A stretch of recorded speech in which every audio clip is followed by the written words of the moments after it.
After the championship, meron agad trade talks ang TNT Tropang Giga. Pero sa player na wala sa kanilang lineup, Mikey Williams. Sa isang interview ng Spin.ph kay Coach Chot Reyes, sinabi nitong naka-move on na sila kay Mikey Williams. And of course naman, di ba, kung nakakuha ka naman ng championship without him, yung pagdating ni Ray ng Batak, yun yung nag-feel ng void na nawala. Not really the same production, yung scoring. Actually, looks like more mature approach pa yung binigay ni Stingray.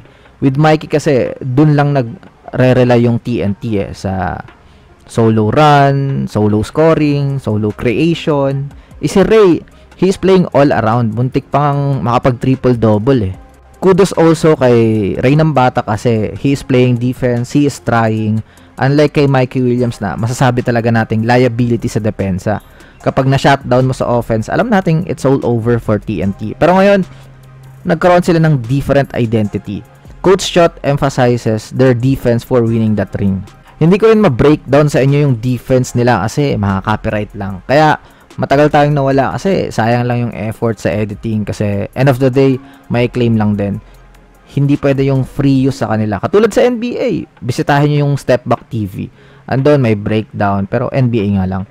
Malabo talaga tayo makagawa ng mga in-game plays or yung tulad dati na pag may laro, nakahanda agad yung recap ko Bukod sa issues ng liga na nakapagpaumay, isa rin yan sa dahilan kung ba't ako nagpahinga yung free use. Pero ngayon, I am trying to love the league or siguro pagmamahal na lang siguro sa basketball in general. Magiging active ako sa mga reaction videos. Magiging opinionated na lang tong channel kapag may mga news and updates sa PBA. Panoorin nyo na lang yung mga highlights dun sa channel nila. Going back to Mikey Williams, hindi ko rin gets yung ugali na pinakita niya with his salary. Saan kaya siya kumukuha ng income ngayon sa tagal niyang wala sa liga or sa tagal niyang walang liga? Baka meron namang family wealth kaya ox lang talagang mag-awol. Pero sayang yung mga likes niya sa liga. Nagkaroon na siya ng pangalan with this talent. Kaso sa pagiging to the moon na siya nakikilala. Honestly, yung boto ko sa MVP before is sa kanya, hindi kay Scottie Thompson. I think kinuwan ko yan ng video kung bakit nawala lang din. Pero ayun, sa time ngayon, he is 33 years old. Nandyan pa naman siguro yung quickness niya, good for 2 years na lang. Pero sino yung susugal para sa kanya? Open ang TNT na i-trade yung rights niya. Ang gusto ni Coach Chot is good deal daw dapat. Wala namang particular na sinabi na we need a big guy in exchange for his rights. Pero sino nga ba yung papayag kung wala naman siya dito? Nag-trade para sa kanya pero hindi pa rin naman maglalaro, di sayang lang din, di ba? In terms of his asking salary, we know that the SMC can afford his moon package. Tsaka, tropa niya yung mga nasa SMB. Kasama niya rin sa party, di ba? Another team na may shot sa kanya is yung Converge because of the connection of playing for the Mighty Sports.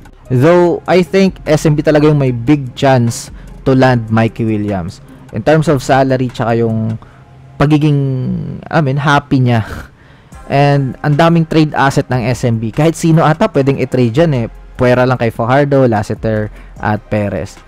Meron na rin silang history of trading with each other. Remember nung namroblema din sila kay Terence Romeo, sa SMB nila ito binigay. So hindi na bago na pwedeng mapunta si Mikey sa SMB. It's just a matter of time kung kailan. Basta ang alam natin is open for a trade si Mikey Williams. Pero kayo ba, saang team kaya mapupunta si Mikey Williams? Let me know all your thoughts in the comment section below. See you in the next upload. Bye.